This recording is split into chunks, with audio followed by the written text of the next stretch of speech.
नमस्कार, मैं शिव गोविंद द्विवेदी आप सभी का अपने YouTube चैनल गतिमान क्लासेस पर हार्दिक स्वागत करता हूं और आशा करता हूं कि आप लोग अच्छे से होंगे और पढ़ाई निरंतर कर रहे होंगे। तो आइए देखते हैं आज का जो टॉपिक है वो है आपका गुणनखंड का अंतिम भंडारा। गुणनखंड का अंतिम भंडारा का मतलब ये है कि गुणनखंड के हम लोगों ने अभी तक 16 पॉइंट पढ़े। अब हम लोगों के 4 पॉइंट और बचे हैं, यानी 20 पॉइंट हो जाएंगे आज से।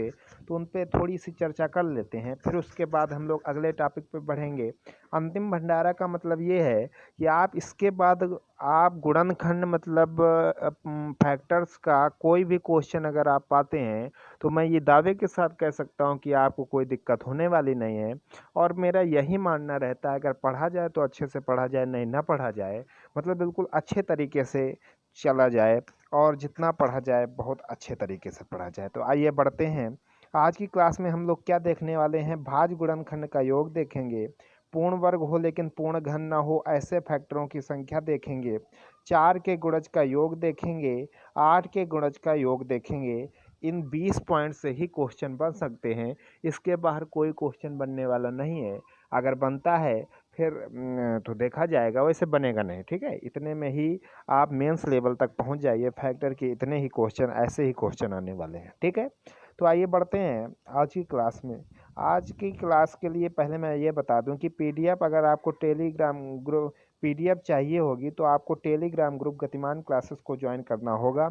और गतिमान क्लासेस को जब आप ज्वाइन करेंगे तो गतिमान क्लासेस जैसा कि यहाँ पे दिया गया है, मतलब ये जो गतिमान क्लासेस लिखा गया है इसी टाइप से जब आप टाइप करेंगे तभी आप टेलीग्राम ग्रुप पे पहुंच पाएंगे और वहां जाकर के आप पीडीएफ पा लेंगे। ठीक है, आइए बढ़ते हैं। आज के मोटिवेशन कोटेशन के साथ लिखा है, निगाहों में मंजिल थी गिरे और गिरकर संभलते रहे।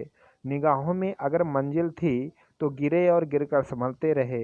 हवाओं ने बहुत कोशिश की मगर चिराग आंधियों में भी जलते रहे। आंधियों में भी चिराग जलते रहते हैं। और अगर मंजिल निगाहों में होती है तो हम गिरते हैं फिर संभल जाते हैं, लेकिन जब मंजिल ही निगाह में नहीं होती है तो हम गिर जाते हैं, फिर हम संभलने की कोशिश भी नहीं करते हैं। तो हमें गिरना है, गिर कर फिर उठना है, गिर कर उठना, उठ कर चलना, ये क्रम है संसार का। कर्मवीर को फर्क न पड़ता क्षणिक जीत या हार का। ठीक है, तो आइए इसी के साथ बढ़ते हैं क्लास में। पहला पॉइंट देखेंगे, सम ऑफ कंपोजिट फैक्टर, भाज्य गुणनखंड का योग। ठीक है, सिंह बनो सिंहासन की चिंता मत करो, आप जहाँ पे बैठेंगे वहीं सिंहासन बन जाएगा।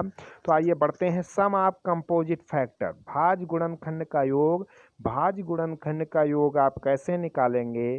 भाज्य गुणनखंड का योग होगा टोटल सम, मतलब सभी फैक्टर का योग, सभी फैक्टर का योग, और माइनस माइनस क्या, प्राइम सम, यानी अभाज्य गुणनखंडों का योग -1। इतना आपको ये फार्मूला याद रखना पड़ेगा और आप आसानी से कर पाएंगे। ठीक है, तो मैं अब ऐसा करूँगा कि आपको होमवर्क के रूप में एक क्वेश्चन भी दूंगा, एक बता दूंगा और आगे आपको करने होंगे। ठीक है, तो आइए बढ़ते हैं। पहला है 24, कह रहा है 24, इसमें सम ऑफ कंपोजिट फैक्टर भाज्य गुणनखंड का योग आपको निकालना है। भाज्य गुणनखंड का योग निकालने के लिए यहाँ पे देख लेते हैं। जैसे 24 को सबसे पहले फैक्टर में चेंज करेंगे, 2 की पावर 3 और 3 की पावर 1। ठीक है, ये हो गया। अब इसके हमको क्या पहले निकालना पड़ेगा, टोटल सम, फिर प्राइम सम, फिर -1। तो टोटल सम सभी गुणनखंडों का योग क्या हो जाएगा, हम कहाँ से जाएंगे, 0 से जा कर के और प्लस करते हुए हाईएस्ट पावर तक जाएंगे, हाईएस्ट पावर तक जाएंगे। ठीक है, 3 की पावर 0 प्लस 3 की पावर 1। ठीक, 2 की पावर 0, ये हो जाएगा 1, फिर 2 3, 3 4 3 7, 7 8 7 15, 8 7 15। ठीक है, 8 7 कितना हो जाएगा, 15 हो जाएगा। तो ये 15 हो गया, और 3 1 4 कितना हो जाएगा, 60 हो जाएगा। तो टोटल सम कितना आ गया, 60 आ गया। और प्राइम फैक्टर का योग क्या हो जाएगा, 2 3 5 हो जाएगा। तो प्राइम वाले का कितना हो जाएगा, 5 हो जाएगा।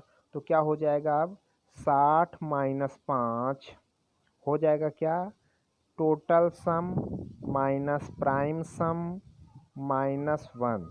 तो 60 में जब हम -6 करेंगे कितना आएगा, 54 आएगा, और 54 ही आपका राइट आंसर हो जाएगा। तो आप इस टाइप से करेंगे। सम ऑफ कंपोजिट फैक्टर के लिए आपको फार्मूला याद रखना पड़ेगा, टोटल सम माइनस प्राइम सम माइनस 1। मतलब क्या है, मतलब ये है कि सभी गुणनखंडों का योग फिर सभी अभाज्य गुणनखंडों का योग फिर -1 करेंगे, तब आप भाज्य गुणनखंडों का योग निकाल लेंगे। ठीक है, 24 मैंने आपको करके दिखाया, 60 आपको करना होगा। कैसे, टोटल सम माइनस प्राइम सम -1, टोटल सम माइनस प्राइम सम -1। ठीक है, टोटल सम माइनस प्राइम सम -1 ये भी हो जाएगा। ठीक है, आगे बढ़ जाते हैं। 18 नंबर पॉइंट पे लिखा है perfect square but not perfect cube, पूर्ण वर्ग हो लेकिन पूर्ण घन ना हो। जैसे लिखा हो 128 लिखा है। ठीक है, तो इसको कैसे करेंगे, 2 की पावर 7 करेंगे। क्या करेंगे, 2 की पावर 7 करेंगे। हमको पूर्ण वर्ग हो लेकिन पूर्ण घन ना हो ये निकालना है। तो सबसे पहले हम निकाल लें स्क्वायर, इसमें कितने होंगे, तो स्क्वायर होंगे 2 की पावर 2 की पावर 3 गुणा 2 की पावर 1। इसमें हम देख रहे हैं स्क्वायर की पावर क्या है, 3 है, तो इसमें +1 कर देते थे, संख्या आ जाती थी।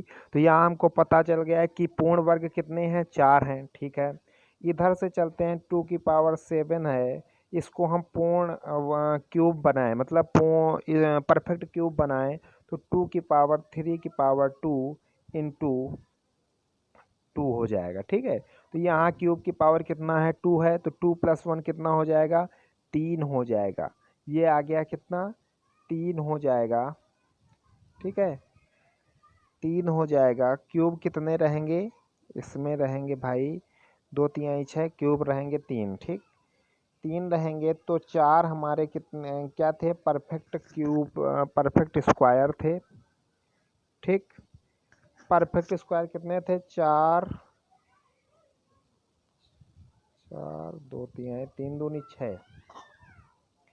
क्यूब के लिए क्या करेंगे, परफेक्ट स्क्वायर तो हमने निकाल लिया, 3 1 4 हो गया। और क्यूब कैसे निकलेगा, 2 3 दूनी 6 2 दूनी 4। ठीक है, तो 2 1 3 हो गया, तो 4 में 3 माइनस कर देंगे तो कितना आ जाएगा, 1 आ जाएगा। इसी टाइप से आप सब में निकाल लेंगे। ठीक है, 24 में कर लेंगे। सबसे पहले इनका पूर्ण वर्ग निकाल लेंगे, पूर्ण घन निकाल लेंगे। ठीक है, और फिर पूर्ण वर्ग वाले में पूर्ण घन वाले घटा देंगे तो आपका आंसर आ जाएगा। पूर्ण वर्ग में पूर्ण घन घटा देंगे, आंसर आ जाएगा। पूर्ण वर्ग में पूर्ण घन घटा देंगे, आंसर आ जाएगा। अब हम निकालते हैं sum of multiple of 4। Sum of multiple of 4, सभी 4 के गुणजों का योग। सभी 4 के गुणजों का योग कैसे निकालेंगे, जब कुछ संख्या दी जाएगी तो आपको योग सबका उसी तरीके निकालना है। लेकिन सबसे पहले क्या कार्यक्रम करना होगा, 4 का पूछ रहा है तो 4 को क्या कर देंगे, 4 को कर देंगे बाहर। 4 को क्या कर देंगे, बाहर कर देंगे, उसको बाहर गुणा के रूप में रख देंगे। फिर उसके बाद सबको जैसे हम टोटल सम निकालते थे वैसे निकाल लेंगे। कैसे करेंगे, देखने का प्रयास करेंगे। जैसे दिया है 24 24 दिया गया, इसको हम क्या लिखेंगे, 2 की पावर 3 इंटू 3 की पावर 1। इसको हम कैसे लिखेंगे, 2 की पावर 2, 4 अलग हो गया, 2 की पावर 1 और 3 की पावर 1। ठीक है, तो ये हमने 4 अलग कर दिया, 4 गुणा के रूप में बाहर रहेगा। अब इसको हम कैसे लिखते हैं, 2 की पावर 0 प्लस 2 की पावर 1 हो जाएगा। ठीक है, बोले बिल्कुल। ये कितना हो जाएगा, 3 की पावर 0 प्लस 3 की पावर 1 हो जाएगा। तो 4 हो गया इधर, ये 4 हो गया। ठीक है, 2 2 1 3 4 तिहाई 12 गुणा 3 3 1 4 4 चौको 16 3 48। तो 48 इसका राइट आंसर हो जाएगा। अगर नहीं समझ आया तो 60 वाला देख लीजिए, 60 वाला है तो इसको कैसे करेंगे फिर आगे आप कर लेंगे। 60 को हम कैसे लिखेंगे, होता है कितना, 15 चौको 60, तो 2 की पावर 2। ठीक है, 3 की पावर 1 5 की पावर 1। यहाँ पे 4 पहले से बाहर है, कोई दिक्कत नहीं, ये ज्यों का त्यों बाहर रहेगा। 3 की पावर 0 प्लस 3 की पावर 1, जैसे हम योग निकालते हैं सबका उसी तरीके करेंगे। 5 की पावर 1 है तो 0 पावर से हाईएस्ट पावर तक प्लस करते हुए चले जाते हैं, वो किया हमने। 4 3 1 4 हो जाएगा, ये कितना हो जाएगा, 5 1 6 हो जाएगा, 16 16 छक्का 96। इसका राइट आंसर कितना हो जाएगा, 96 आपका राइट आंसर हो जाएगा। इसी तरीके से 120 का कर लेंगे। इसी तरीके से 360 का कर लेंगे। आज का अंतिम पॉइंट क्या है? सम ऑफ मल्टीपल ऑफ 8। 8 के सभी गुणजों का योग। जैसे उसमें देखा 4 को बाहर कर लेते थे, अब 8 को अलग कर लेंगे। 8 को क्या कर लेंगे? अलग कर लेंगे और आंसर निकाल लेंगे। जैसे 24 के लिए हम बता दे रहे 2 की पावर 3, 3 की पावर 1, ठीक है। 2 की पावर 3, 8 बाहर कर दिया, ठीक है। 8 जब बाहर कर दिया तो हम ये देख पा रहे हैं 8 बाहर हो गया, 3 की पावर 0 प्लस 3 की पावर 1 हो गया, तो ये 8 हो गया, 3 1 4 हो गया, ठीक है। 8 चौको 32। इसी तरीके से 60 का कर लेंगे हम। अब 120 का बता दे रहे हैं कैसे हो जाएगा कि आप देख पा रहे हैं 2 की पावर 3, 3 की पावर 1, 5 की पावर 1, ठीक है। तो अब देखिए भाई 8 हमको बाहर करना था, 8 बाहर हो गया। 8 जब बाहर हो गया, 3 की पावर 0 प्लस 3 की पावर 1 कितना हो जाएगा? 4 हो जाएगा। 5 की पावर 0 प्लस 5 की पावर 1 यानी कितना हो जाएगा? 6। 8 चौको 32 गुणा 6, 6 दूनी 12, 2 6 त्रिक 18, 1 19, 192 इसका आंसर हो गया। इसके पहले देख लेते हैं 60 के लिए। 60 में कन्फ्यूजिंग केस है, इसको देख लेते हैं। 60 के लिए 8 के सभी गुणजों का योग अगर पूछा जाए तो हमको ये पता है कि जब हम 60 का फैक्टर करेंगे तो कितना होगा, ठीक है। ये होगा, हमें कहीं 8 मिल ही नहीं रहा है, तो इसके सम ऑफ 8 के सभी गुणों का योग क्या हो जाएगा?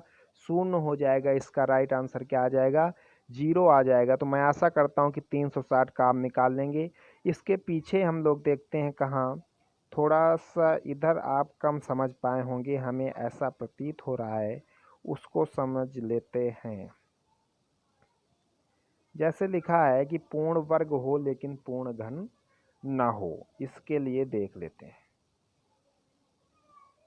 जैसे 24 दिया गया, 24 दिया गया है तो इसको हम फैक्टर करेंगे पहले 2 की पावर 3 और 3 की पावर 1, ठीक है।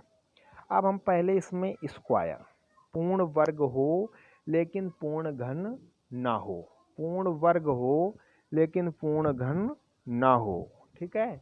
तो हम देख लेते हैं अगर कभी कभी ऐसा केस बनता है, ठीक, कैसा, अगर कभी ऐसा केस बनता है उसको हम लोग कैसे करेंगे देख लेते हैं।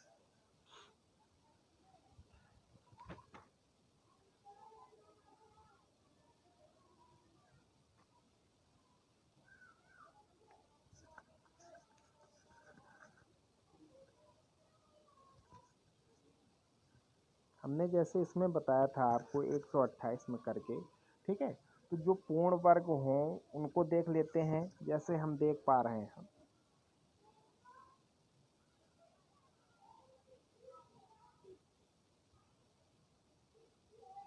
2 की पावर 3 दिया गया है, ठीक है। इसमें हम देख पा रहे हैं कि 24 दिया गया, इसका गुणनखंड क्या होगा? 1 भी होगा, ठीक है, 2 भी होगा, 3 भी होगा, 4 भी होगा, ठीक है, 5 होगा नहीं, 6 भी होगा, 7 होगा नहीं, 8 भी होगा, और 9 नहीं होगा, 10 11 12 होगा, ठीक है। फिर 13 14 15 16 17 18 19 सीधा क्या होगा? 24 होगा। तो इसमें हम देख पा रहे हैं एक जो है ये पूर्ण वर्ग भी है और क्यूब भी है, ठीक है। उसके बाद क्या है, यही कंडीशन 8 के साथ आती है, बोले बिल्कुल आती है, ठीक है। अब उसके बाद आगे बढ़ जाते हैं। हम देख पा रहे हैं और तो कुछ ऐसा केस है नहीं। पूरे बने कितने? 1 2 3 4 5 6 7 8, 8 बने, ठीक। तो इसमें हम देख लेते हैं स्क्वायर कितने बने। बोले सर स्क्वायर तो 2 बने, ठीक। स्क्वायर कितने बने? 2 बने। कौन कौन से? 4 बना, 1 बना, 4 बना, ठीक है। और इसमें से जो है तो पूर्ण वर्ग कौन सा नहीं है? ये 1 जो है वही पूर्ण वर्ग है। तो इसमें हम क्या करेंगे, इसमें 1 घटा देंगे तो कितना बचेगा? 1 बचेगा। तो ये क्रिटिकल कंडीशन है, थोड़ा सा समझने का बार बार प्रयास करेंगे तो आखिर आपको समझ में आएगा कि जो पूर्ण वर्ग, आपको पूर्ण वर्ग भी देखना है, पूर्ण घन देखना है। ऐसे जो फैक्टर होंगे जो पूर्ण वर्ग भी हों पूर्ण घन भी हों उनको नहीं लेना है। तो पूर्ण वर्ग जो हों लेकिन पूर्ण घन ना हो, उनका आंसर आपको बताना है। आप ऐसे बता लेंगे, ठीक है। अगर आपको अब भी नहीं समझ आएगा तो बाद में हम लोग फिर इसको कभी डिस्कस कर लेंगे, तो आपको अच्छे से समझ में आ जाएगा, ठीक है। चलिए फिर, तो ये आपकी रही क्लास।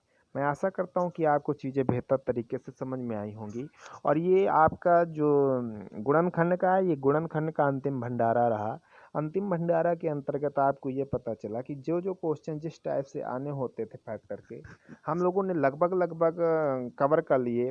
अब हमको ये पता है कि हम लोगों ने बहुत ही हाई लेवल तक चर्चा की है और मेंस लेवल तक चर्चा की है। तो मैं आशा करता हूँ कि आपको कहीं दिक्कत होने वाली नहीं है। और एक दो पॉइंट जो समझ कभी नहीं आते हैं, तो आप हमको कमेंट के माध्यम से बताएंगे, तो मैं उनको प्रॉपर तरीके से समझाने का प्रयास